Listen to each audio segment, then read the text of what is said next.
There's a photograph of you that we'll be showing in a minute, standing next to a homeowner, the head of a family, and you were, I guess, through an interpreter explaining what you were there for, and then you were holding a clipboard and he was signing on the clipboard.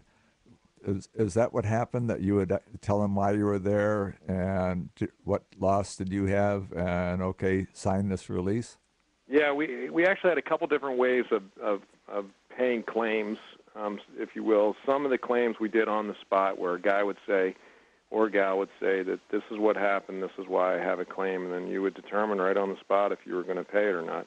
And then some people would filter these claims in through the nascent government that was building up, and they'd say, here's some pictures or here's some things that happened. Will you, pay this claim? And whatever way it was done, we had to get, a signature from the person saying that they got the money, so that they couldn't come back later and say, the same claim and they want more money. Sometimes it was as horrible as somebody showing you, their child that was horribly burned or injured. And, those claims you pay right away. And you just make sure that you don't overpay someone in the sense where they keep coming back for more claims because you only had a certain amount of money. A lot of our money came not from our coffers in the Department of Treasury directly, but they came from, people may remember, when the UN and Saddam Hussein were doing this oil for food program.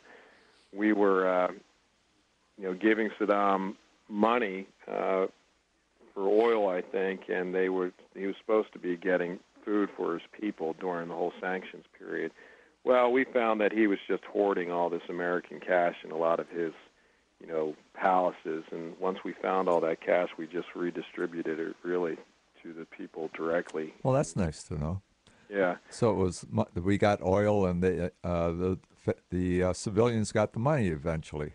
Eventually they did. It took a war to do it, but that's what happened. Well. And we ended up, doing a good job down in Najaf. And now Najaf is a success story. It's the holiest place in the Muslim world for the Shia religion. The Ali Amin shrines there. It's like the Vatican of the Shia religion. And pilgrims come from all over the Middle East, really all over the world, to go there. And we were able to rebuild that city and pacify it. But, it cost a lot of American lives, and that was a fierce battle. That was a fierce battle.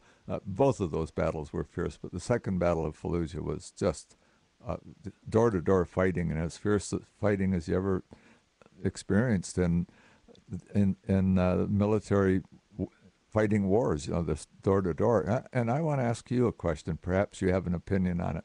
Us older vets believe that there are not enough medals being awarded over there. I had a civilian ask me, somebody who had never been in the military, why don't we have heroes over there like we did in World War II? And I tried to explain that we believe not enough medals are being awarded. What is your opinion on that? Well, I agree with you. I remember when, the reason there's an Iraqi campaign medal now and an Afghan campaign medal now is because the troops complained. Because Secretary Rumsfeld was not going to create a medal for him. They were going to do the Global War on Terrorism medal, and that was it. And, when you're over in Iraq or Afghanistan, you want to get at least some recognition for it as far as the medals categories go. And there was kind of an upwelling of discontent about the fact that they were just going to, paper over everything that we're doing from now on with one medal called the Global War on Terrorism medal. And so that changed there. And then the whole combat action ribbon, too. The criteria for it has kind of evolved over time, and who gets it and who doesn't get it is subjective, and, people got very upset about that as well. And then, even I was listening to your commercial about the Marine who jumped on the grenade. I remember, I don't know if it was that Marine or another Marine who jumped on a grenade, and there's been a big fight about whether or not he should get the Congressional Medal of Honor. And, I don't know if he's gotten it yet, but they were going to give him the Navy Cross, and people were really upset about that.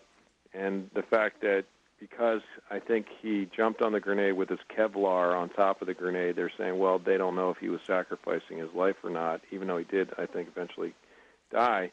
To me, that's absurd. This Marine deserves this Congressional Medal of Honor, and There's so many Marines like that out there, and we're just, the Marines, they're very reticent to give higher medals, but they do deserve, recognition. And well, across the services, there are not enough Bronze Stars, Silver Stars, Flying Crosses, Service Crosses, or Medals of Honor. I was told by Bob just now that there have been 6 Medals of Honor awarded in Iraq, Afghanistan.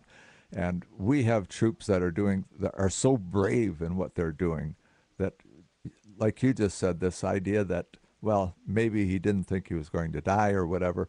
Baloney. The guy jumped on a grenade. You do it, Right. Okay. Exactly. I mean, it's one of these kind of, I'm only laughing because it's so absurd. It's the old, right. gallows humor.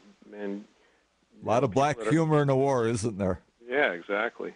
Brian, this is Bob Gould. I want to just interject something. Who makes that decision? Are they civilians or are they military?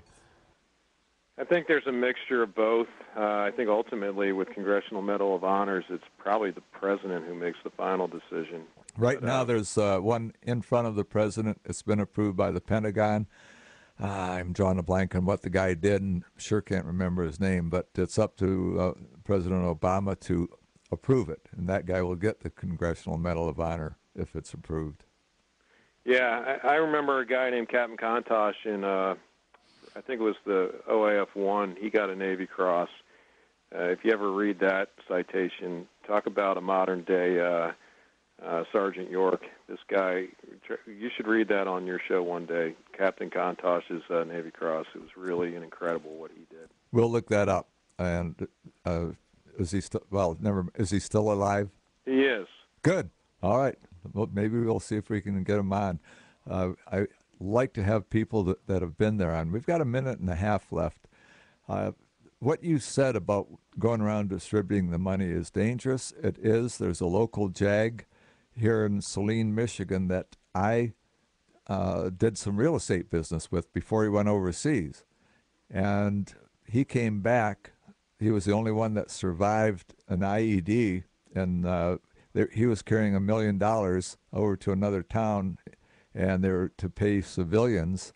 And they put on a convoy of 15, heavily armed vehicles, hoping it would just ward off any attack. And he believes it was just the luck of the draw. Their Humvee got hit with an IED, and he's the only one that lived. And I want to tell you something. He was in really, really bad shape, and he still is today. Physically, he barely walk after months and months and months in the hospital. Yeah, there's an asymmetric war, so there's very few front lines, so to speak, and especially if you're on convoys. We were on convoys all the time, and I know several JAGs. Some that got their fingers blown off. One guy got shot in the back of the head, and he's in really, really rough shape. So, it doesn't matter what your MOS was. Everywhere over there is dangerous. You're in a danger zone. Vietnam was much the same way. We took sniper fire from a ridge, and I got to tell you, when I was going up on that roof to nail down, knowing that there were snipers behind us, that gives you a funny feeling. We're coming into the break. We'll be right back.